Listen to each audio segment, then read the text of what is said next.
हम लोग जाने कि इंग्लिश क्या होता है और लैंग्वेज क्या होता है। आज जानने का काम करेंगे साउंड भी क्या होता है ये भी जानते हैं।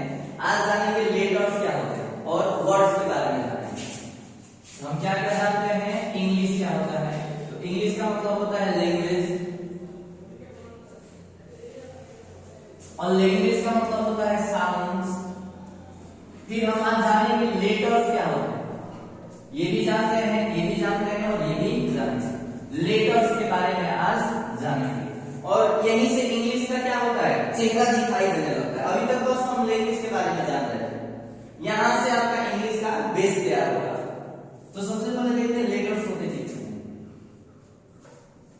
लेटर्स हमारे 26, ठीक है। क्या क्या होता है, ए बी सी ऐसे डॉट डॉट जेड तक।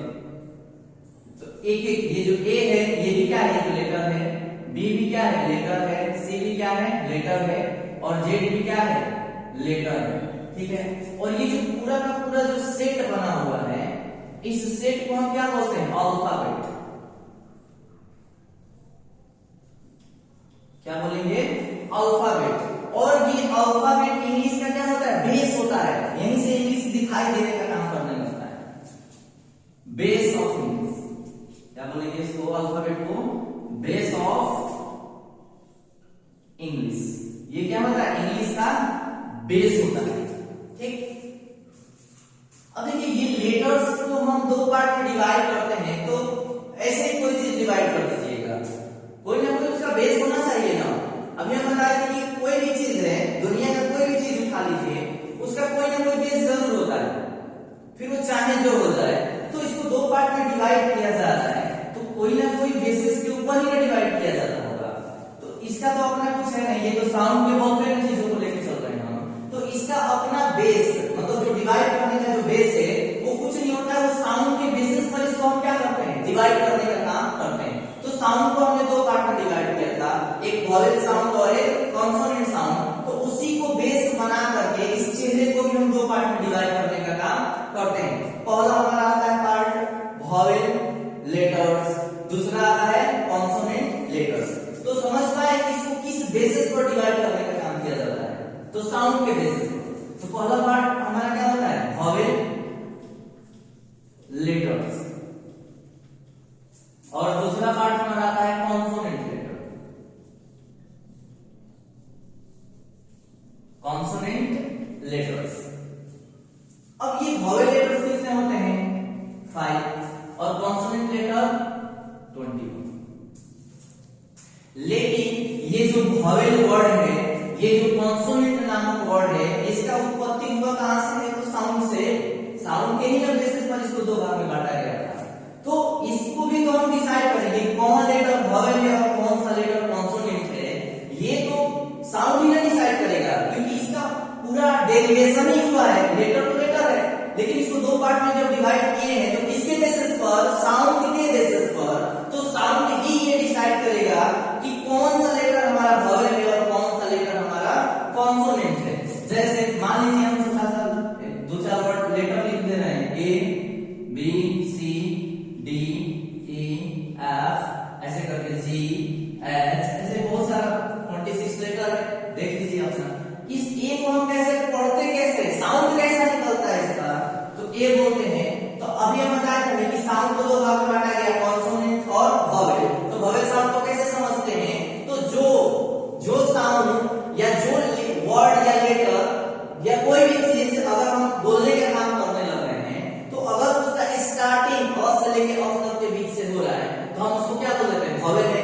और अ से लेके य तक से स्टार्ट होगा, तो हम उसको क्या बोलेंगे, कॉन्सोनेंट। तो यहाँ देखिए ए इससे स्टार्ट हो रहा है, अ से, कोई दिक्कत नहीं, ये क्या हो जाएगा, वॉवेल होगा। इसको क्या पढ़ेंगे, बी किससे स्टार्ट हुआ, व से, कॉन्सोनेंट। सी किससे स्टार्ट हुआ, स से, कॉन्सोनेंट। ये क्या है, डी किससे स्टार्ट हुआ, ड से, कॉन्सोनेंट। ये देखिए ई, क्या इसको पढ़ेंगे, ई ऐसे ही लिखा जाता है। तो अब ये देखिए कहां से स्टार्ट हुआ, अ से स्टार्ट हुआ कि नहीं हुआ, अ के बीच से स्टार्ट हुआ, अ से लेकर अ तक के बीच से इसका स्टार्टिंग हुआ, तो इसे वॉवेल बोला जाएगा। इसको देखिए एफ, कैसे पढ़ते हैं, एफ। ये लीजिए किसी से स्टार्ट हुआ, ए से स्टार्ट हुआ, ओ से लेकर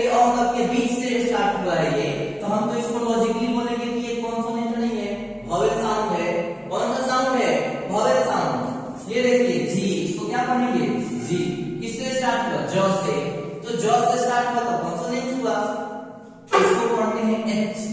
किससे स्टार्ट हुआ? और आगे इसके लेटर से स्टार्ट हुआ है, हम इसको क्या बोलेंगे? वोवेल बोल दिया जाता है। तो जब भी हमको ए एन का यूज पढ़ेंगे आगे चल के, ए और एन का यूज, तो ए का यूज कॉन्सोनेंट साउंड के पहले काउंटेबल होना चाहिए।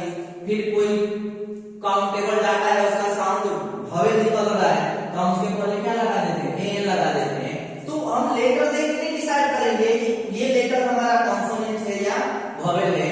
आप साउंड, क्योंकि उसका बेस क्या है? साउंड, तो साउंड के बल पे चीजों को बताने का काम करिएगा कि कोई लेटर वोवेल है या फिर कॉन्सोनेंट है। ठीक, इसी तरह नाम लिखने में भी हम बहुत कंफ्यूज हो जाते हैं। जैसे मान लीजिए कि कमल लिखना है हमको, कमल लिखना है और एक लिखना है कमला, छोटा सा है, बता देते हैं कमल और कमला। तो ये तो हिंदी का शब्द है, इसको इंग्लिश में ट्रांसलेट करना है, और हमको पता है कि इंग्लिश कुछ नहीं होता है, एक साउंड होता है। तो हम लोग पहले तो इसका अक्षरें देख करके लिखने का काम करते हैं, के ए एम ए, कौन कैसे क्यों हुआ ये कोई जानता ही नहीं। बहुत लोग इसको भी ऐसे लिख देते हैं, कुछ कोई क्लियरेंस ही नहीं करता, के A M A L A. बहुत लोग सही भी लिख देते हैं इस चेहरे को, तब भी नहीं बता पाते हैं कि एक्चुअली ये है क्या, हो क्या रहा है। बहुत सारे लोग का बहुत फ्रेश भी महसूस होता है, छोटा सा है, देखिए आप भी समझ ना जाए। तो ये है क्या? हिंदी, ये भी एक साउंड ही है, और इंग्लिश भी क्या है? एक साउंड ही है। तो पहले तो इसका साउंड क्लियर कर लीजिए आप, साउंड को पकड़िए, देखिए कैसे सही नहीं होता है। कमल, कैसे इसका साउंड निकल रहा है? क म, ल में क का साउंड नहीं, देखिए तो कमल, कमल, कमल, ल में अ का साउंड नहीं है। तो जो साउंड है उसी को लिखिएगा। सबको पता है ए से क्या होता है? ए से अ, एम से म, ए से अ, एल से अ। अब आगे कोई साउंड ही नहीं, तो भाई इंग्लिश किस कैसा? इंग्लिश का बेस क्या है? साउंड ही तो है। मतलब इंग्लिश का जो इंग्लिश का होता क्या है? लैंग्वेज, साउंड लैंग्वेज होता है। लैंग्वेज क्या होता है? साउंड। ठीक है, तो ये हमारा होगा। इसका साउंड क्लियर करेंगे तो कैसे लिखेंगे? क म ल। तो इसमें देखिए म में अ का साउंड नहीं आ रहा है, पढ़ के देखिए कमल, कमल, कमल। तो क में अ का झलक आ रहा है, लेकिन म में अ का कोई सेंस नहीं है, और ल में फिर क्या है? आ का सेंस आ रहा है। तो जैसा साउंड है वैसा लिख दीजिए लेटर अपना। तो के से क, ए से अ, एम से म।